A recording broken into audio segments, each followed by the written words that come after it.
ಚುನಾಯಿತ ಪ್ರತಿನಿಧಿ ಅಂತ ಹೇಳಿದ್ರೆ ಜನ ಚುನಾಯಿತ ಮಾಡೋ ಅಂಥದ್ದು, ಅಧಿವೇಶನದಲ್ಲಿ ಭಾಗವಹಿಸಿ ಅಧಿವೇಶನದಲ್ಲಿ ಸರ್ಕಾರ ಮಾಡೋ ತಪ್ಪುಗಳನ್ನು ಎತ್ತಿ ಹಿಡಿಯೋ ಕೆಲಸ, ಜನಗಳಿಗೆ ತಿಳಿಸುವಂಥ ಕೆಲಸ ಪ್ರತಿಯೊಬ್ಬ ಚುನಾಯಿತ ಪ್ರತಿನಿಧಿಯ ಕರ್ತವ್ಯ. ಆದರೆ ನೀಟ್ ವಿಚಾರವಾಗಿ ಸಂಬಂಧಪಟ್ಟಂತೆ ಸಂಸತ್ತಲ್ಲಿ ಚರ್ಚೆ ಮಾಡದೆ ರಾಹುಲ್ ಗಾಂಧಿ ಪಲಾಯನ ಯಾಕೆ ಮಾಡಿದ್ರು?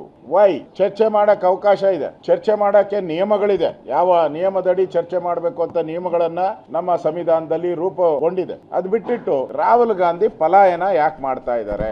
ಮತ್ತೆ ಕೇಂದ್ರ ಸರ್ಕಾರ ಪದೇ ಪದೇ ಹೇಳಿದೆ, ನೀವು ಎಷ್ಟು ಗಂಟೆ ಬೇಕಾದರೂ ಚರ್ಚೆ ಮಾಡಿ, ಯಾರ್ಯಾರು ಬೇಕಾದರೂ ಚರ್ಚೆ ಮಾಡಿ, ನಾವು ಉತ್ತರ ಕೊಡೋಕ್ಕೆ ತಯಾರಿದ್ದೀರಿ ಅಂತ. ಇವ್ರಿಗೇನಾದರೂ ರಿಸಲ್ಟ್ ಬೇಕಾಗಿದ್ದರೆ ಚರ್ಚೆ ಮಾಡಬೇಕು. ಆಮೇಲೆ ಏನಾದರೂ ಇವರಿಗೆ ರಿಸಲ್ಟ್ ಸಿಕ್ಕಿಲ್ಲ ಅಂದ್ರೆ ಆಮೇಲೆ ಧರಣಿ ಮಾಡೋದು, ಇದೆಲ್ಲ ಪ್ರಜಾಪ್ರಭುತ್ವದಲ್ಲಿ ಮಾಡೋದು. ಅದನ್ನ ಬಿಟ್ಬಿಟ್ಟು ಅಲ್ಲಿ ಕಾಕ್ರೋಚ್ ಪಾರ್ಟಿ ಅವರೂ ಸಂಧಾನಕ್ಕೆ ಬರಲ್ಲ, ಇವರು ಪಾರ್ಲಿಮೆಂಟ್ ಒಳಕ್ಕೆ ಹೋಗಲ್ಲ. ಅಂದ್ರೆ ಮ್ಯಾಚ್ ಫಿಕ್ಸಿಂಗ್ ಇವ್ರಿಬ್ಬರದು. ಕಾಕ್ರೋಚ್ ಜೊತೆ ಮ್ಯಾಚ್ ಫಿಕ್ಸಿಂಗ್ ಮಾಡ್ಕೊಂಡಿರೋ ರಾಹುಲ್ ಗಾಂಧಿ. ಅಂದ್ರೆ ಇವ್ರ ಘೋಷಣೆಗಳು ಏನೇನು ಕೂಗ್ತಾ ಇದ್ದಾರೆ ನೀವು ನೋಡಿ. ಬಾಂಗ್ಲಾದೇಶದಲ್ಲಿ ಏನ್ ಸ್ಲೋಗನ್ಸ್ ಇತ್ತು, ಸೇಮ್ ಸ್ಲೋಗನ್ಸ್ ಇಲ್ಲಿ ಕೂಗ್ತಾ ಇದ್ದಾರೆ. ನೇಪಾಳದಲ್ಲಿ ಏನ್ ಸ್ಲೋಗನ್ ಇತ್ತು ಅದೇ ಕೂಗ್ತಾ ಇದ್ದಾರೆ. ಅಂದ್ರೆ ಏಜೆಂಟ್ ಎಲ್ಲಿದ್ದಾರೆ? ವಿದೇಶದಲ್ಲಿ ಇದ್ದಾರೆ. ಇದನ್ನ ಎಲ್ಲ ಮ್ಯಾನಿಪುಲೇಟ್ ಮಾಡ್ತಾ ಇರುವಂತ ಸೂತ್ರಧಾರ ಅವ ಮೇಲೆ ಅಲ್ಲಿದ್ದಾನೆ, ಬೇರೆ ದೇಶದಲ್ಲಿದ್ದಾನೆ. ಅವನು ಹೇಳ್ದಂಗೆ ಘೋಷಣೆಗಳು ಅವ್ರು ಹೇಳ್ದಂಗೆ ಇಲ್ಲಿ ಮೊಳಗ್ತಾವೆ ಅಂತ ಹೇಳಿದ್ರೆ ಇದು ದೇಶ ವಿರೋಧಿ ಚಟುವಟಿಕೆಯನ್ನ ಮಾಡತಕ್ಕಂತ, ಕಮ್ಮಕ್ಕು ನೀಡ್ತಾ ಇರತಕ್ಕಂತ ಸಂಸ್ಥೆಗಳ ಜೊತೆ ರಾಹುಲ್ ಗಾಂಧಿ ಶಾಮೀಲಾಗಿರ್ತಕ್ಕಂಥದ್ದು ಸ್ಪಷ್ಟ.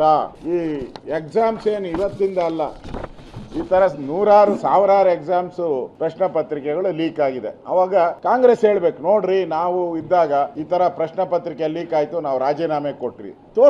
ತೋರಿಸಿ ಒಂದು ಉದಾಹರಣೆ ತೋರಿಸಿ. ನೀವು ಬೇರೆಯವ್ರ ತಪ್ಪು ಹುಡುಕ್ಬೇಕಾದ್ರೆ ನೀವಿದ್ದಾಗ ಏನು ಮಾಡಿದ್ದೀರಾ? ಆಮೇಲೆ ಈ ಕೀಳು ರಾಜಕಾರಣ, ಕಾಂಗ್ರೆಸ್ಸಿನ ಈ ಕೀಳು ರಾಜಕಾರಣ, ವಿದ್ಯಾರ್ಥಿಗಳ ಭವಿಷ್ಯದ ಜೊತೆ ಚೆಲ್ಲಾಟ ಆಡ್ತಾ ಇರೋವಂಥದ್ದು. ನಿಮ್ಗೆ ಯಾವ ಕಾಂಗ್ರೆಸ್ಗೆ ಯಾವ ನೈತಿಕತೆ ಇದೆ? ಸಿದ್ದರಾಮಯ್ಯ, ಡಿ.ಕೆ. ಶಿವಕುಮಾರ್ ಇಬ್ರು ಕಳೆದ 3.5 ವರ್ಷ ಇರ್ಬೋದು, ಅದರಿಂದ ಇರ್ಬೋದು, ಒಂದು KPSC ಎಕ್ಸಾಮ್ ನಡ್ಸಕ್ಕೆ ಯೋಗ್ಯತೆ ಇಲ್ಲ ನಿಮ್ಗೆ. ಟ್ರಾನ್ಸ್ಲೇಷನ್ ಇಂಗ್ಲಿಷ್ ಅನ್ನ ಕನ್ನಡಕ್ಕೆ ಟ್ರಾನ್ಸ್ಲೇಷನ್ ಮಾಡಕ್ಕೆ ಯೋಗ್ಯತೆ ಇಲ್ಲ ನಿಮ್ಗೆ. ಇಂಗ್ಲಿಷ್ ಪತ್ರಿಕೆಯನ್ನ ಕನ್ನಡಕ್ಕೆ, ಕನ್ನಡ ವಿದ್ಯಾರ್ಥಿಗಳಿಗೆ ಆಡಳಿತ ಭಾಷೆ ಕನ್ನಡ, ಟ್ರಾನ್ಸ್ಲೇಷನ್ ಮಾಡಕ್ ಯೋಗ್ಯತೆ ಇಲ್ಲ. ಅದಾದ್ಮೇಲೆ ಪರೀಕ್ಷೆನೇ ಮುಂದೂಡೋದು, ಯೋಗ್ಯತೆ ಇಲ್ಲದೆ ಪರೀಕ್ಷೆನೇ ಮುಂದಿಡಿದ್ರೆ ಅವಾಗ ನಿಮ್ಗೆ ಯಾವ ನೈತಿಕತೆ ಇತ್ತು? ಕೆಮಿಸ್ಟ್ರಿ ಪೇಪರ್ ಲೀಕ್ ಆಯ್ತು, ಅವಾಗ ರಾಜೀನಾಮೆ ಕೊಟ್ಟಿದ್ದೀರಾ ನೀವು? ಧಾರವಾಡದಲ್ಲಿ ವಿದ್ಯಾರ್ಥಿ ಪ್ರತಿಭಟನೆ ಆಯ್ತು, ಲಾಠಿ ಚಾರ್ಜ್ ಮಾಡಿದ್ರಿ, ಅವಾಗ ನಿಮ್ಮ ರಾಜೀನಾಮೆ ಕೊಟ್ರ ನೀವು?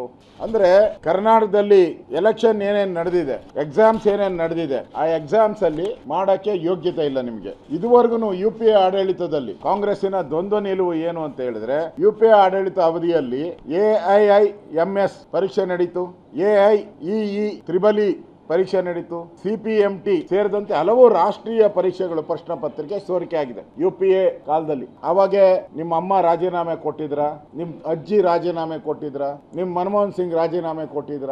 ನಿಮ್ಮ ಅಜ್ಜಿನೂ ಕೊಟ್ಟಿಲ್ಲ, ನಿಮ್ಮ ಅಮ್ಮನೂ ಅವಾಗ ಚೇರ್ಮನ್, UPA ಚೇರ್ಮನ್, ನಿಮ್ಮ ಅಮ್ಮನೂ ಕೊಟ್ಟಿಲ್ಲ. ಈಗ ನೀನ್ ಮಾತ್ರ ಮೋದಿ ರಾಜೀನಾಮೆ ಕೇಳ್ತಾ ಇದೆಯಲ್ಲ, ಎಷ್ಟು ಸರಿ?